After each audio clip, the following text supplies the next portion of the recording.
नमस्कार। प्रादेशिक समाचार के साथ मैं कामिनी। पहले मुख्य समाचार।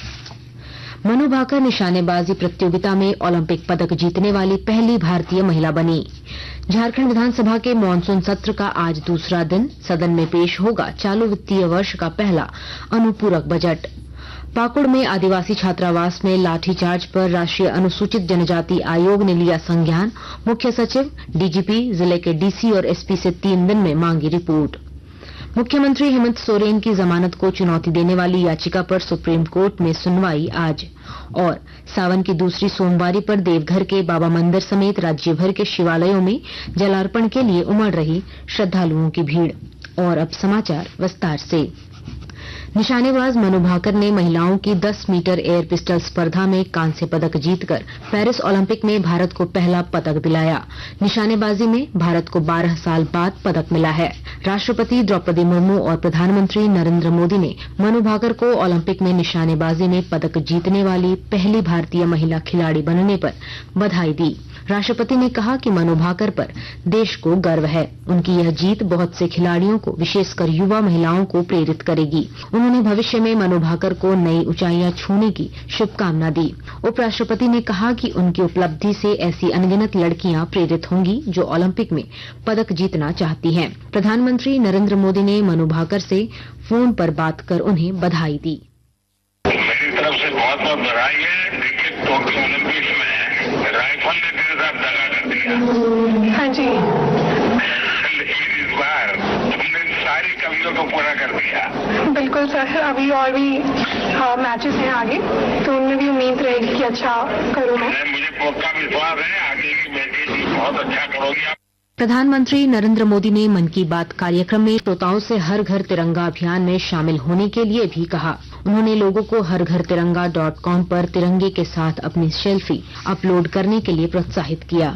जब कॉलोनी या सोसाइटी के एक एक घर पर तिरंगा लहराता है तो देखते ही देखते दूसरे घरों पर भी तिरंगा दिखने लगता है। यानी हर घर तिरंगा अभियान तिरंगे की शान में एक यूनिक फेस्टिवल बन चुका है। तिरंगे को लेकर ये उल्लास, ये उमंग हमें एक दूसरे से जोड़ती है।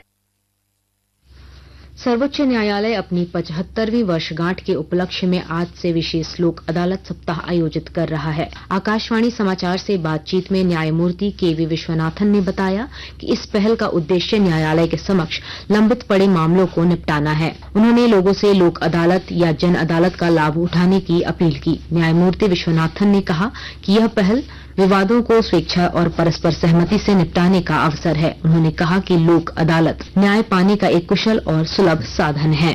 झारखंड विधानसभा के मानसून सत्र के दूसरे दिन आज वित्त मंत्री रामेश्वर उरांव सदन में चालू वित्तीय वर्ष का पहला अनुपूरक बजट पेश करेंगे। सदन में आज घुसपैठ समेत विभिन्न ज्वलंत मुद्दों पर पक्ष विपक्ष में टकराव के आसार हैं। मानसून सत्र 2 अगस्त तक चलेगा।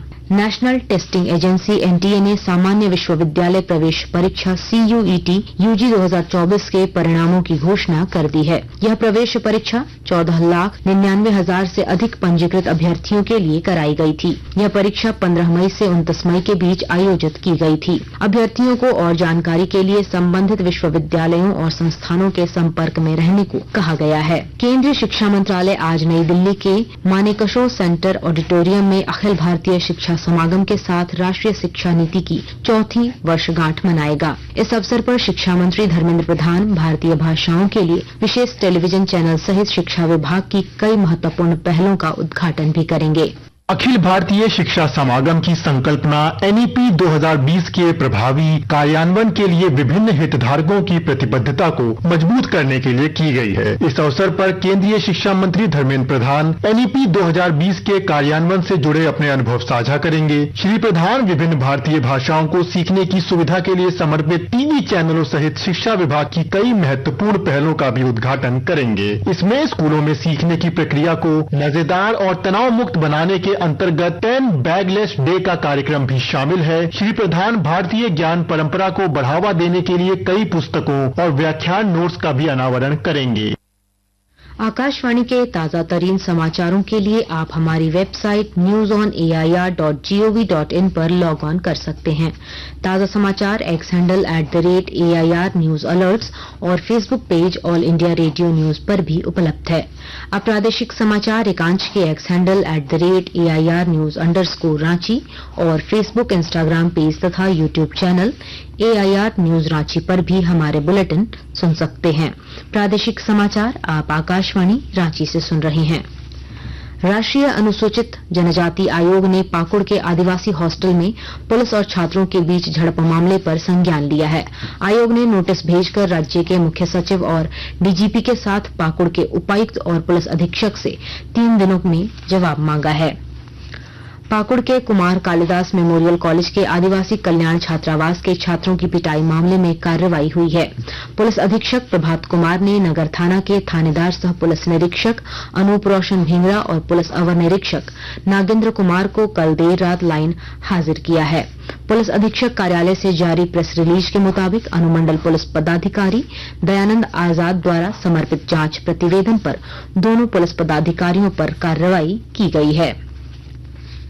मनी लॉन्ड्रिंग केस में मुख्यमंत्री हेमंत सोरेन को झारखंड हाई कोर्ट से मिली जमानत को चुनौती देने वाली ईडी की याचिका पर सुप्रीम कोर्ट में आज सुनवाई होगी।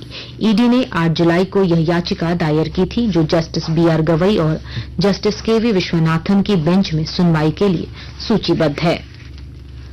सावन की दूसरी सोमवारी पर आज देवघर के बाबा मंदिर समेत राज्य भर के शिवालयों में जलार्पण के लिए सुबह से ही भक्तों की भीड़ उमड़ रही है। हमारे देवघर संवाददाता ने बताया कि 4 बजे मंदिर का पट खुलते ही जलार्पण शुरू हो गया। कांवरियों की कतार रात से ही सुबह नंदन पहाड़ रिंग रोड तक पहुंच गई थी। सभी कांवरिया कतारबद्ध हो निरंतर आगे बढ़ रहे हैं। साथ ही रूट लाइन के हर पॉइंट पर श्रद्धालुओं के सुविधा और सुरक्षा के पुख्ता इंतजाम भी किए गए हैं। कांवरियों को बाबा मंदिर के गर्भगृह में लगे अर्घा के माध्यम से जलार्पण कराया जा रहा है। इधर रांची के पहाड़ी मंदिर में भी श्रद्धालुओं की भीड़ उमड़ रही है। साहिबगंज जिले के बच्चों की खेल प्रतिभा को और निखारने के लिए स्पोर्ट्स बैंक खोला जा रहा है। DMFT फंड से अधिष्ठापित होने वाले इन स्पोर्ट्स बैंकों में खेल के सभी सामान मौजूद रहेंगे। विस्तृत ब्यौरा दे रहे हैं हमारे संवाददाता। साहिबगंज जिले के बच्चों की खेल प्रतिभा को और भी निखारने के लिए स्पोर्ट बैंक खोला जा रहा है। DMFT फंड से अधिष्ठापित होने वाले इन स्पोर्ट बैंकों में खेल जैसे football, cricket, basketball, tennis, hockey इत्यादि के सभी सामान मौजूद रहेंगे। बच्चे इन सामानों का उपयोग कर पुनः इसे स्पोर्ट बैंक में वापस रख देंगे। इस प्रकार की योजना का मुख्य उद्देश्य जिले में मौजूद खेल संभावनाओं को राष्ट्रीय पटल पर लाना है। साहिबगंज के उपायुक्त हेमंत सती ने बताया कि जिले में खेल प्रतिभाओं की कोई कमी नहीं है। जिले की खेल प्रतिभा मूल सुविधा के अभाव में प्रभावित नहीं हो, इसके लिए जिले में कई जगह ओपन जिम, इंडोर स्टेडियम और स्पोर्ट बैंक की स्थापना होगी। आनंद कुमार ओझा, आकाशवाणी समाचार, साहिबगंज। और अब अखबारों की सुर्खियां। पेरिस ओलंपिक में भारत का पहला पदक शूटिंग स्पर्धा में मनु भाकर ने जीता कांस्य। इस खबर को रांची से प्रकाशित सभी प्रमुख अखबारों ने अपनी पहली सुर्खी बनाई है। प्रभात खबर ने लिखा है, पहला मेडल मुबारक हो। ओलंपिक में निशानेबाजी में पदक जीतने वाली पहली महिला बनी मनु भाकर। हिंदुस्तान लिखता है, चालू वित्त वर्ष का पहला अनुपूरक बजट आज। मनु ने दी मन भर खुशी शीर्षक के साथ दैनिक भास्कर ने इस खबर को अपनी पहली हेडलाइन बनाई है। दैनिक जागरण लिखता है, हेमंत सोरेन की जमानत के खिलाफ ईडी की याचिका पर सुनवाई आज। दिल्ली में कोचिंग हादसे की खबर को अंग्रेजी अखबार हिंदुस्तान टाइम्स और टाइम्स ऑफ इंडिया ने पहले पन्ने पर प्रमुखता से प्रकाशित किया है। अंत में मुख्य समाचार एक बार फिर। मनु भाकर निशानेबाजी प्रतियोगिता में ओलंपिक पदक जीतने वाली पहली भारतीय महिला बनी। झारखंड विधानसभा के मानसून सत्र का आज दूसरा दिन सदन में पेश होगा चालू वित्तीय वर्ष का पहला अनुपूरक बजट। पाकुड़ में आदिवासी छात्रावास में लाठीचार्ज पर राष्ट्रीय अनुसूचित जनजाति आयोग ने लिया संज्ञान। मुख्य सचिव, डीजीपी, जिले के डीसी और एसपी से 3 दिन में मांगी रिपोर्ट। मुख्यमंत्री हेमंत सोरेन की जमानत को चुनौती देने वाली याचिका पर सुप्रीम कोर्ट में सुनवाई आज। और सावन की दूसरी सोमवारी पर देवघर के बाबा मंदिर समेत राज्य भर के शिवालयों में जलार्पण के लिए उमड़ रही श्रद्धालुओं की भीड़। इसके साथ ही आकाशवाणी रांची से प्रादेशिक समाचार का ये बुलेटिन समाप्त हुआ। नमस्कार।